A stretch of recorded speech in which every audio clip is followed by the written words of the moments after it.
বন্ধুরা, সুপ্রভাত। কেমন আছো তোমরা সবাই? আশা করছি তোমরা সবাই খুব ভালো আছো, আর আমিও খুব ভালো আছি। আমার ছোট্ট একটি চ্যানেল শখের পরিবারের নতুন একটি ভিডিওতে তোমাদের সকল বন্ধুকে অনেক অনেক স্বাগত জানিয়ে আজকের ভিডিওটি আমি শুরু করছি। এখন ঘড়িতে সময় সকাল 9:30।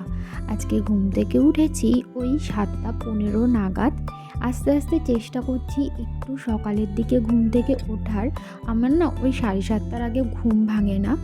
আর কি বলো তো, একটু সকাল সকাল ঘুম থেকে উঠলে না আমারই সুবিধা হয়, তাড়াতাড়ি কাজগুলো করেও নেওয়া যায়, আর তা বাদেও সংসারের অনেক এক্সট্রা কাজও করা যায়।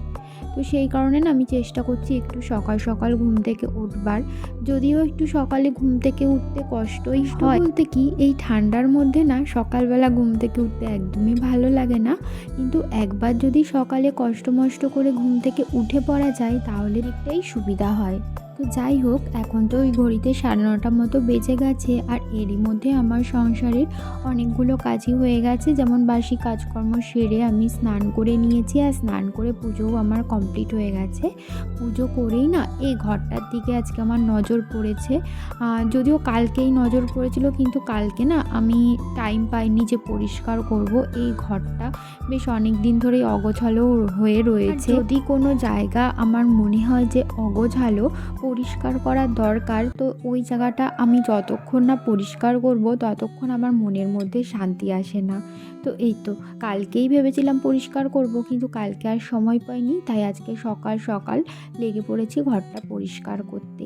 এই যে দেখতেই পেলে, এই দড়িটার উপরে আমার শাশুড়ি মা সমস্ত ওনার বাড়ি পরা জামা কাপড়গুলো রাখেন আর কি। নাইটি, সায়া, ব্লাউজ, মানে দরকারি যা জিনিস, চুড়িদার, তো এই সমস্ত কিছুই রাখেন। তা বাদেও আমার ঠাম্মা শাশুড়িরও কিছু শাড়ি ব্লাউজ এখানে রয়েছে। তো সেগুলোই না আমি একটু ভালো করে সুন্দর করে ভাঁজ করে রেখে দিচ্ছি। ঘরের কোনো জায়গা না অগোছালো থাকলে একদমই ভালো লাগে না। যতক্ষণ সেটা পরিষ্কার মনের মতো করে নিতে পারছি ততক্ষণ পর্যন্ত। তো দেখো, আজকে আমি এই জায়গাটা, মানে এই ঘরটা পুরো নিজের মতো করে পরিষ্কার করে নিয়েছি। সবার প্রথমে জামা কাপড়গুলো গুছিয়ে নিলাম। হচ্ছে গিয়ে ঠাকুর ঘর বলতে আমাদের তো এখনও ঠাকুর ঘর কমপ্লিট হয়নি, তাই এই ঘরের একটা কোণেই আমাদের ঠাকুর রাখা রয়েছে। তো এই ঘরে না দুপাশে চৌকি পাতানো। একটা চৌকিতে আমার শ্বশুরমশাই ঘুমায়। সবার প্রথমে যেই চৌকির বিছানাটা তুললাম আর কি, ওই চৌকিটাতেই। আর এই পাশে আরও একটা ফাঁকা চৌকি আছে, সেই চৌকিটাতে কেউই ঘুমায় না। এই যে দেখো, এই ফাঁকা চৌকিটা, যখন লোকজন আসে তখন এখানে বিছানা করে শোয়া হয়, নয়তো এখানে কেউই ঘুমায় না। তো এই চৌকিটাতে আমার শাশুড়ি মার একটা কোণে ওই জামা কাপড় এটা ওটা রাখেন আর কি। ওই ফাঁকা জায়গা থাকলে আর কি যা হয়, মানে যত দরকারি জিনিস সেই ফাঁকা জায়গাটাতেই দেখবা রাখা পড়ে। তো যাই হোক, এখানে মূলত আমার শাশুড়ি মার জিনিসপত্রই থাকে। আর আমার ঘর যেহেতু নিচে, তো সেই কারণে আমার জিনিসপত্র সব নিচেই থাকে, আমার এখানে কিছু থাকে না। তো যাই হোক, এখানে আমার শাশুড়িমার আর শ্বশুরমশাইয়ের জামা কাপড় রয়েছে, তো সেগুলোই আমি আর কি সুন্দর করে ভাঁজ করে না রেখে দিচ্ছিলাম। এই খাটের একটা কোণাও, মানে ওই যে কোণাটা আমি দেখলে না গুছালাম, ওই কোণাটাতেও জামা কাপড় একদম লাট করা ছিল। ওই জামা কাপড়গুলোই অগোছালো হয়েছিল, সেগুলো আমি সুন্দর করে ভাঁজ করে নিলাম। আর দড়ির জামা কাপড়গুলোও সুন্দর করে গুছিয়ে নিয়েছি। আজকে না এই ঘরটা গোছানোর পর এত ভালো লাগছিল দেখতে, মানে নিজেরই মনে হচ্ছিল বারবার করে দেখি, এরকমটা মনে হচ্ছিল। তো যাই হোক, ওই ঘরটা গুছিয়েও আমার হয়নি। আমি যখন আজকে মাথায় ভেবেছি গুছাবো, তো আমি আজকে সমস্ত কিছুই গুছাবো। ওই ঘরটা গোছানোর পর আমি চলে এসেছি এই পাশের ঘরে। এই ঘরটার মধ্যেই রয়েছে আমাদের রান্নাঘর। মানে রান্নাঘর বলতে কি, এই ঘরের মধ্যে দিয়েই আমাদের রান্নাঘরে যেতে হয়। তো এই ঘরটা বানানো হয়েছিল মূলত ডাইনিং রুম বানানোর জন্য, কিন্তু কবে ডাইনিং রুম হবে সেটা তো জানি না। এখন আপাতত এটা বেডরুমই হয়ে রয়েছে। এখানেও একটা খাট পাতা রয়েছে, এখানেও শোয়া হয়। তো যাই হোক, এখানে দেখো এই ঘরটার মধ্যে রয়েছে আমাদের ফ্রিজটা। আর ফ্রিজটা না এত পরিমাণে ধুলো জমেছে যে কি বলবো। আমি তো কয়েকদিন বাড়ি ছিলাম না, আর এই তো তার মধ্যে দেখো কত পরিমাণে ধুলো জমে গেছে ফ্রিজটাতে। বাড়িতে এসে আর পরিষ্কার করার সময় পাইনি। তো এই সমস্ত কাজ করতে গেলে না একটু এক্সট্রাই টাইম হাতে লাগে। তো সেই টাইমগুলো যদি না থাকে না, তো সেই কাজগুলো আর করা হয় না। আজকে একটুখানি তাড়াতাড়ি আমার সব কাজ হয়ে গেছিলো বলে আমি এই কাজগুলো আজকে করতে পারলাম। এই ফ্রিজের উপরে যেই কভারটা পাতা কথা ছিল সেই কভারটা নিয়েছি, তার কারণে কভারটাও ভালো নোংরা হয়েছে, ওই কভারটা কাচতে হবে। তারপরে ফ্রিজটা ভালো করে পরিষ্কার করে আবার ফ্রিজের উপরে যেটা ছিল মানে যেগুলো ছিল আর কি সেগুলো আবার ভালো করে সুন্দর করে রেখে দিলাম। তারপরে চলে এসেছি এই ওয়ার্ড্রপের ওপরটা গোছাতে। ওয়ার্ড্রপের ওপরটা তো দেখতেই পেলে কেমন অবস্থা হয়েছিল, মানে কি নেই এই ওয়ার্ড্রপের ওপরটায়, মানে একদম জগা খিচুড়ি হয়েছিল। তাই ভাবলাম সব কিছুই যখন পরিষ্কার করছি তাহলে কেন বাদ যাবে, তো সেই কারণে আর কি এই ওয়ার্ড্রপের ওপরে যা যা জিনিস ছিল সমস্ত কিছু আমি আগে নামিয়ে নিয়েছি। নামিয়ে ওয়ার্ড্রপটা একদম ফাঁকা করে নিয়েছি। ফাঁকা করার পর আমি ওই ওয়ার্ড্রপের উপরে যেই কাপড়টা পাতা আছে সেই কাপড়ের উপরেও অনেক নোংরা ছিল, সেগুলো একটা ন্যাকড়া দিয়ে ভালো করে পরিষ্কার করে নিচ্ছিলাম। আর দেখতেই পাচ্ছ রেডিওতে আমি কিন্তু গান চালিয়ে নিয়েছি। একটু গান শুনতে শুনতে কাজ করলে দেখবে কাজের এনার্জিও আসে, মাথার মধ্যে কোনো রকম চিন্তা ভাবনা আসে না। আর নয়তো না এমনি এমনি কাজ করলে মাথার মধ্যে কত সব উল্টোপাল্টা চিন্তা এসে হাজির হয়। আর গান শুনতে শুনতে কাজ করলে না ওই মনটা গানের দিকে থাকে আর মনটাও অনেকটা ফ্রেশ লাগে। তো যাই হোক, আর সত্যি কথা বলতে না আমার মানে এই ঘর দোয়ার গোছাতে আমার খুব ভালো লাগে। আমার যখন মন খারাপ থাকে কিছু ভালো লাগে না তখন না আমি ঘর পরিষ্কার করি, ঘর দোয়ার গুছাই। আর কি বলতো, যখন মন খারাপ থাকে তখন যদি ঘর আমি দেখি অগোছালো, এদিক ওদিক জামা কাপড় ঝুলছে, তখন আমার মনটা যেন আরও বেশি খারাপ হয়ে যায়। জানি না কেন, এটা কি শুধু আমার সাথে হয় কিংবা তোমাদের যদি কারোর সাথে হয়ে থাকে তাহলে অবশ্যই কিন্তু জানিও কমেন্ট করে। আমার ঘর দোয়ার মোটামুটি সমস্তটাই পরিষ্কার করা হয়ে গেছে। সবশেষে এখন আমি ঘরটা ঝাঁট দিয়ে নিচ্ছি। বিকালে তো এমনিও ঘর ঝাঁট দিতে হতো, এখন যেহেতু ঘর দোয়ার পরিষ্কার করলাম তাই ভাবলাম এখনই একেবারে ঝাঁট দিয়ে নিই, তাহলে আর বিকালে ঘরটা না ঝাঁট দিলেও চলবে। আর এখন ঘড়িতে ওই 12:30 মতো বেজে গেছিলো, তাই একটু তাড়াহুড়ো করেই করছিলাম, তার কারণ ছেলেকে স্নান করানোর টাইম হয়ে গেছে। ছেলে দেখো ওদিকে ওকে গাড়ি দিয়েছি, ও নিজের মতো খাটে বসে বসে চুপচাপ ও গাড়ি নিয়ে খেলছিল। দেখো ঘর ঝাঁট দিতে গিয়ে আবার ভাবছি যে সমস্ত কিছু যখন পরিষ্কার করেছি খাটের তলাটাও একটু পরিষ্কার করে নিই। খাটের তলাটাও অনেক দিন ভালো করে ঝাঁট দেওয়া হয় না। আর খাটের তলাও কয়েকটা বালতি ছিল যেখানে ওই আমাদের এটা ওটা রাখা হয়, মশলাপাতি, মুড়ির প্যাকেট, বিস্কুটের প্যাকেট, এটা ওটা। তো সেই বালতিগুলোর উপরেও ধুলো জমেছিল, তাই একটু হালকা হাতে ওই ন্যাকড়া দিয়ে পরিষ্কার করে নিলাম। তারপরে দেখো আমি খাটের তলায় যা যা ছিল সমস্ত কিছু একটু একটু করে বার করছিলাম, আর খাটের তলার থেকে ওই ধুলো ময়লাগুলো ঝাঁটার সাহায্যে বের করে নিয়ে আসছিলাম।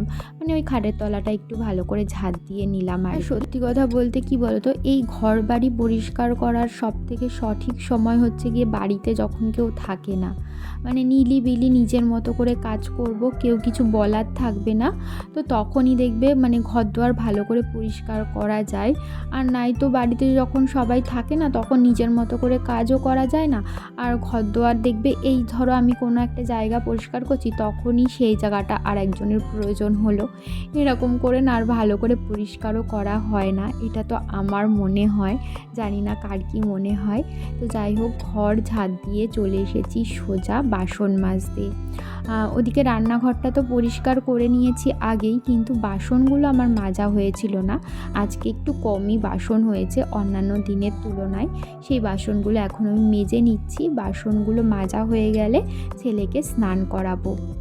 বন্ধুরা, তোমরা যারা এই পর্যন্ত আমার ভিডিওটি দেখলে তোমাদেরকে জানাচ্ছি অসংখ্য ধন্যবাদ ভিডিও দেখবার জন্য। আর আমার ভিডিও যদি তোমাদের কোথাও ভালো লেগে থাকে ভিডিওটিতে একটি লাইক করতে পারো আর কমেন্ট করে জানাতে পারো আমার ভিডিও তোমাদের কেমন লাগলো। যদি কোনো নতুন বন্ধু আজকে প্রথম আমার ভিডিও দেখে থাকো তাহলে আমার চ্যানেলটিকে সাবস্ক্রাইব করে অবশ্যই কিন্তু আমার পাশে থেকো যদি তোমাদের ভিডিওটা ভালো লেগে থাকে। আর আমি এই চ্যানেলে মূলত আমার ডেইলি লাইফস্টাইলই শেয়ার করে থাকি। আর আমার ডেইলি লাইফস্টাইল অত্যন্ত সাধারণ, সেটা হয়তো তোমরা ভিডিওতে দেখলে বুঝতেই পারো, একদমই সাধারণ বলতে পারো। তো এই তো ঘরের কাজকর্ম, ঘর গোছানো, এগুলোই কিন্তু আমি ভিডিওতে শেয়ার করি, মানে রেগুলার যা যা করি আর কি সমস্ত কিছুই। তো এই তো বাসনগুলো এখন চলো মেজে নিই, তোমাদের সাথে আবার একটু বাদে কথা হচ্ছে।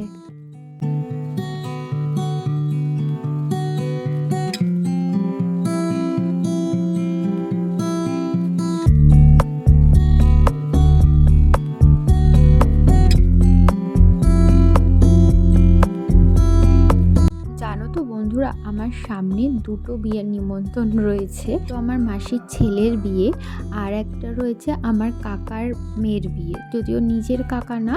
তো আমার দাদুরা তো অনেক ভাই, তো দাদুর মানে আমার আর একটা দাদুর ছেলের মেয়ের বিয়ে, মানে আমার কাকার মেয়েই হয়। তো কাকার মেয়ের বিয়ে, তো সামনে দুটো বিয়েবাড়ির নিমন্ত্রণ। তো আজকেই না রাত্রেবেলা এসেছিল আমার বাবা আর আমার ওই দাদা, যার বোনের বিয়ে, সে এসেছিল রাত্রেবেলা আমাদের নিমন্ত্রণ করতে। তো আমি না জানতামই না যে ওরা আসবে, হঠাৎ করেই এসেছে। আর দেখো আজকেই আমি ঘর গুছিয়েছি। কেউ আসলে না ঘরদুয়ার যদি অগোছালো থাকে একদমই কিন্তু সেটা ভালো লাগে না। আর ভাগ্যিস আজকে ঘরদুয়ারটা একদম টিপটপ করে পরিষ্কার করেছিলাম। তো যাই হোক, বাসন মাজা তো আমার ওদিকে হয়েই গেছে, বাসন মেজে তা ছেলেকে স্নান করিয়ে দিয়েছিলাম। ছেলেকে স্নান করিয়ে খাইয়ে দাইয়ে দুপুরবেলা ঘুম পাড়িয়েছিলাম।